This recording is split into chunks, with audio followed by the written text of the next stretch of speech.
Pace bene, masih di mea culpa. Kalau ada umat muslim atau protestan bertanya, umat katolik menjawab, tapi tak harus menjawab. Oke, apa maksudnya itu? Mengapa harus dibuat tak harus menjawab sebagai sebuah pilihan? Sebelum bicara jauh tentang itu, saya mau katakan bacaan tentang kelahiran Yohanes Pembaptis. Saya bacakan linknya di deskripsi video ini. Mengapa tak harus menjawab? Ada satu pertanyaan menarik untuk saya. Ada teman saya pastor mau ikut bergereja. Nanti kalau dia tanya-tanya saya jawab atau bagaimana? Saya anjurkan ini ya. Tidak harus menjawab. Saya bilang begitu. Masalahnya begini menurut saya.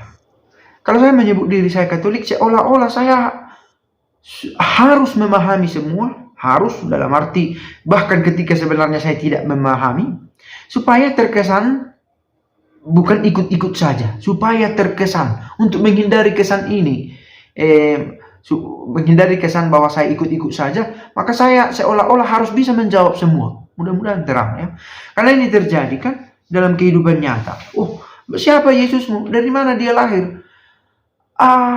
Ini bisa menjadi pertanyaan yang justru bisa mempersulit kita kalau kita berpura-pura bisa menjawab semua pertanyaan.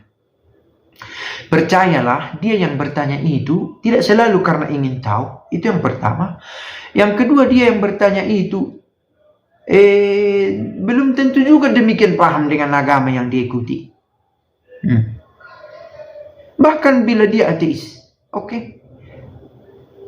Banyak orang memilih ateisme bukan karena ada alasan yang kuat dalam ateisme, tetapi karena dia tidak menemukan jawaban untuk tidak menjadi ateis. Mudah-mudahan terang. Misal, saya tak puas menjadi Katolik, contoh. Karena itu saya menjadi ateis. Bukan karena saya memiliki alasan menjadi ateis, tetapi karena saya tak puas dengan jawaban-jawaban yang disajikan oleh gereja.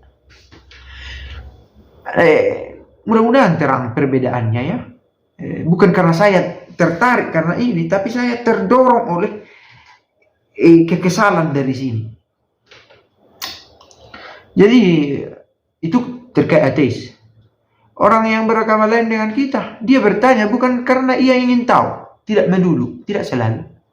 Ada juga yang memang ingin tahu, tapi ingin tahu macam mana, harus diuji juga.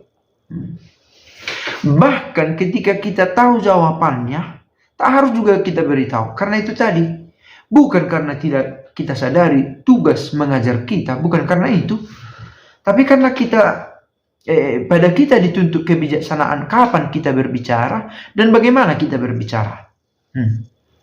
Kalau untuk berdebat-debat, oke lah. Kalau penikmat adrenalin dalam perdebatan, bolehlah dicoba. Tapi dengan tetap kesadaran ya, sejauh saya tahu maka saya jawab. Dan persoalan itu tadi bukan berarti harus bisa menjawab supaya dipandang seorang yang mantap di bidang itu. Katakanlah misalnya, saya penikmat nasi goreng. Bukan berarti saya harus tahu cara membuat nasi goreng. Bahwa saya kemudian mempelajarinya itu lebih bagus. Katakanlah kamu penikmat pizza. Jangan-jangan tidak semua yang penikmat pizza itu tahu berapa lama di oven rotinya, apa adonannya, apa toppingnya, dari mana diambil toppingnya, mengapa tidak bisa nanas, kata sebagian orang Italia yang tradisional. Tidak semua tahu cerita itu, tapi menikmati itu ya. Keju, oh saya suka keju, tapi tak tahu misalnya keju macam mana. Ada banyak jenis ini, ada yang sudah berjamur, ada yang dibuat cabai di dalam peperoncino, macam-macam. Tapi penikmat, oke, penikmat. Saya menikmati iman gereja Katolik, oke. Saya percaya, saya nyaman dengan ini. Apakah saya harus tahu mengapa ada pedupaan? Tidak harus. Tapi apakah kamu mengetahui itu lebih baik? Jelas. Saya pikir ya. Karena dengan mengetahui lebih baik, memaknai lebih bagus pula, lebih dalam pula. Nah, karena itu tidak harus menjawab dan jangan merasa berdosa karena tidak menjawab. Waduh, bagian ini saya kurang paham. Contoh. Tapi saya nikmati ya. Saya yakin ini tubuh dan darah Kristus. Bagaimana ini roti dan anggur menjadi tubuh dan darah Kristus? Memang susah juga sih dimengerti. Tapi gereja kami mengatakan itu dalam perjalanan waktu. Senantiasa mengajarkan itu. Dan menurut saya pas. Nikmat rasanya. Contoh. Kita bisa menjawab demikian. Dan itu sudah cara kita mempertanggungjawabkan iman. Nah, saya juga berpikir tentang bacaan kelahiran Yohanes Pembaptis itu. Apa kesaksian pertama Yohanes Pembaptis? Apakah berseru-seru di padang gurun? Tidak. Kita tahu Yohanes Pembaptis kisahnya bukan pertama-tama ketika dia berseru di padang gurun. Ketika dia menendang-nendang perut ibunya. Apakah itu dari ilmu? Tidak. Itu sentuhan alami. Kan begitu ya. Gerakan roh. Kalau memakai bahasa yang lebih religius. Itu kesaksian pertama Yohanes Pembaptis. Tidak selalu harus berangkat dari teori. Bahwa teori kemudian diperlukan cara-cara membuat pizza. Cara membuat nasi goreng. Itu perlu supaya kita lebih paham membuatnya. Tapi untuk menikmati, tidak harus selalu ada itu.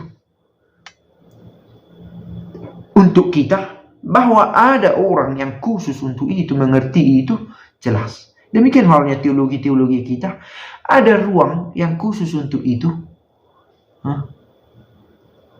Di mana didalami, diolah, bahkan hal-hal yang menurut kita tidak penting, didalami.